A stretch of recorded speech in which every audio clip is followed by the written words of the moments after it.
நம்ம இன்றைக்கி பார்க்க போகிறது சப்பாத்தி ப்ளஸ் பன்னீர் பட்டர் மசாலா பார்க்க போகிறோம்.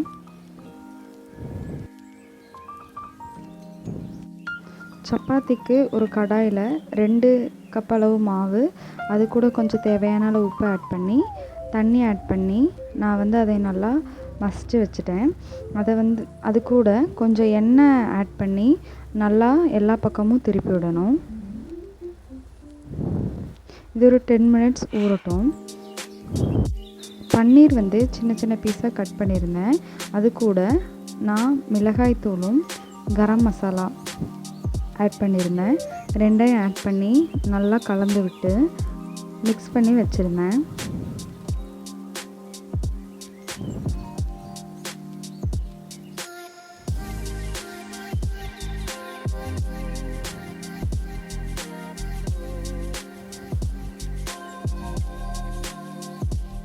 நல்லா மிக்ஸ் பண்ணதுக்கப்புறம் தோசைக்கல் எடுத்து வச்சு அதில் தோசைக்கல் நல்லா சூடானதுக்கப்புறம் எண்ணெய் விட்டு அதில் ஒவ்வொரு பன்னீராக எடுத்து அதில் போட்டேன்.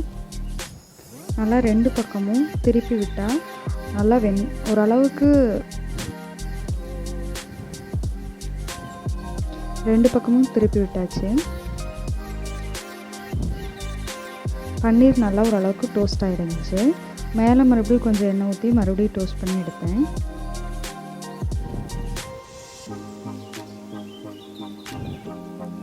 ஓரளவுக்கு டோஸ்ட் பண்ணி எடுத்தாச்சு. அதுக்கடுத்து ஒரு பவுலில் சேஞ்ச் பண்ணி எடுத்து வச்சுக்கிட்டேன்.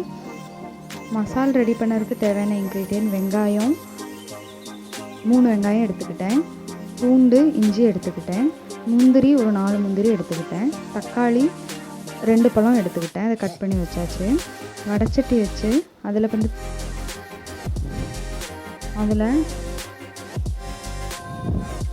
2 ஸ்பூன் அளவுக்கு எண்ணெய் விட்டுக்கிட்டேன்.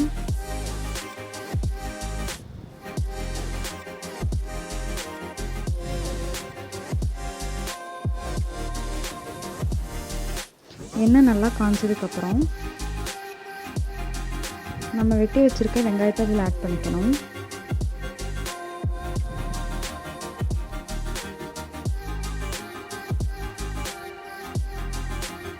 நல்லா வதக்கி விட்டுட்டு வெங்காயம் ஒரு பொன்னிறமாக வர வரைக்கும் நம்ம வதக்கி விட்டுட்டே இருக்கணும்.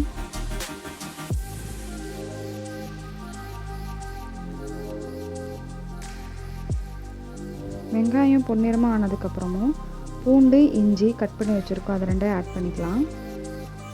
ஆட் பண்ணிவிட்டு மறுபடியும் நல்லா வதக்கி விட்டுக்கலாம்.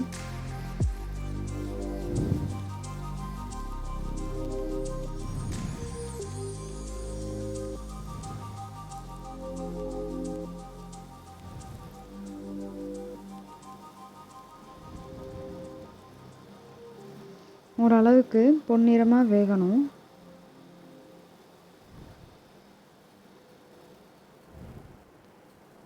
வெந்ததுக்கப்புறம் நம்ம வெட்டி வச்சுருந்த தக்காளி பழத்தை அதில் ஆட் பண்ணிக்கலாம். ஆட் பண்ணி நல்லா அதையும் வதக்கி விட்டுக்கலாம்.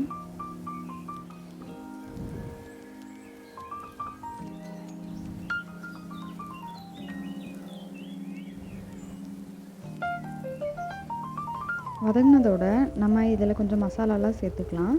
நான் வரமிளகாய் தூள் 2 ஸ்பூன் எடுத்திருக்கேன். கரம் மசாலா 1 ஸ்பூன் எடுத்திருக்கேன்.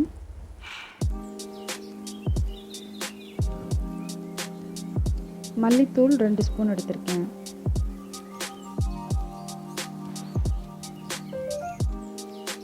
மசாலாலாம் ஆட் பண்ணிவிட்டு நல்லா வதக்கி விட்டுக்கலாம்.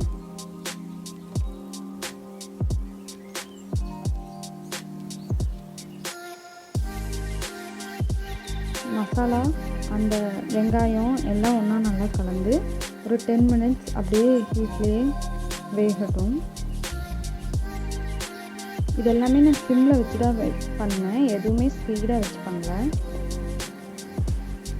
இப்போ பார்த்தீங்கன்னா ஓரளவுக்கு வெந்துருச்சு. இப்போ முந்திரி 4 வச்சுருந்தோம் இல்லையா, அதையும் நம்ம ஆட் பண்ணிக்கலாம். அதை ஆட் பண்ணி இன்னும் ஒரு 2 மினிட்ஸ் அதுலேயே அப்படியே வதக்கலாம். வதக்கி முடித்து மிக்சியில் மாற்றி நான் பேஸ்ட் மாதிரி எடுத்து வச்சுக்கிட்டேன். கடாய் வச்சு அதில் பட்டை, கிராம்பு அதெல்லாம் கொஞ்சம் ஆட் பண்ணிட்டேன். பட்டை, கிராம்பு நல்லா எண்ணெயில் பொரிஞ்சதுக்கப்புறம் அரைச்சி வச்சிருந்த பேஸ்ட் ஆட் பண்ணிட்டேன்.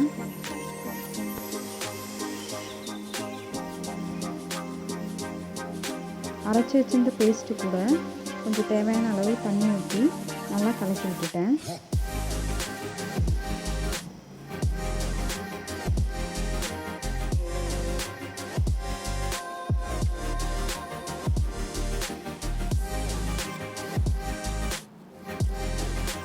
இப்போ பன்னீர் கொஞ்சம் ஆட் பண்ணிவிட்டு மறுபடியும் கலக்கி விட்டுட்டேன்.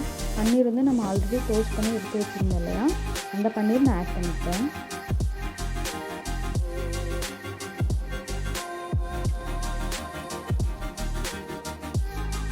இதுக்கு வந்து ரொம்ப நிறைய இன்க்ரீடியன்ட்ஸ்லாம் வேண்டாம். நான் வீட்டில் இருக்கிறத வச்சு தான் பண்ணேன். நீங்களும் ட்ரை பண்ணி பாருங்கள், கண்டிப்பாக நல்லாயிருக்கும். தேவையான அளவு உப்பு கொஞ்சம் ஆட் பண்ணேன். உப்பு ஆட் பண்ணிவிட்டு மறுபடியும் நல்லா கலக்கி விட்டேன். வெந்து வந்துடுச்சு.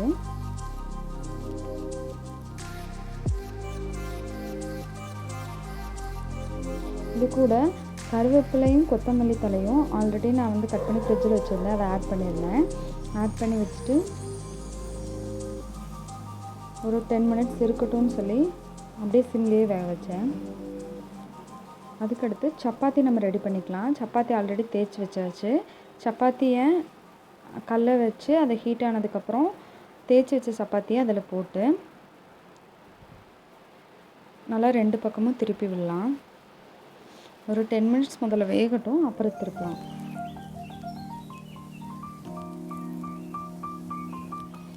இப்போ சப்பாத்தி வெந்துருச்சு. இப்போ திருப்பி போட்டுக்கலாம்.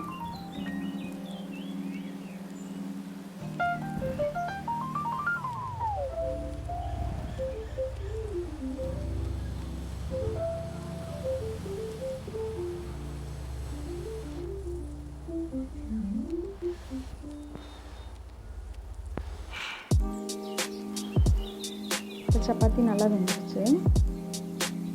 இந்த சப்பாத்தி எடுத்து ஹாட் பேக்கில் வச்சுக்கலாம்.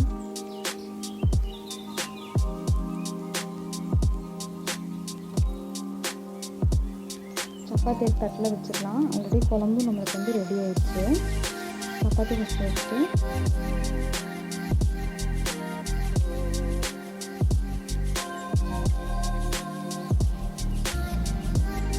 பன்னீர் பட்டர் மசாலா இப்போ ஓப்பன் பண்ணி பார்த்திங்கன்னா நல்லா திக் கன்சிஸ்டன்சியில் இருக்கும். எடுத்து 2 கப் அளவுக்கு ஊற்றிக்கலாம். சப்பாத்தி ப்ளஸ் பன்னீர் பட்டர் மசாலா ரெடி ஆயிடுச்சு. இந்த வீடியோ உங்களுக்கு பிடிச்சிருக்குன்னு நம்புகிறேன். எங்களோட வீடியோ சப்ஸ்கிரைப் பண்ணுங்கள், ஃபாலோ பண்ணுங்கள். தேங்க்யூ.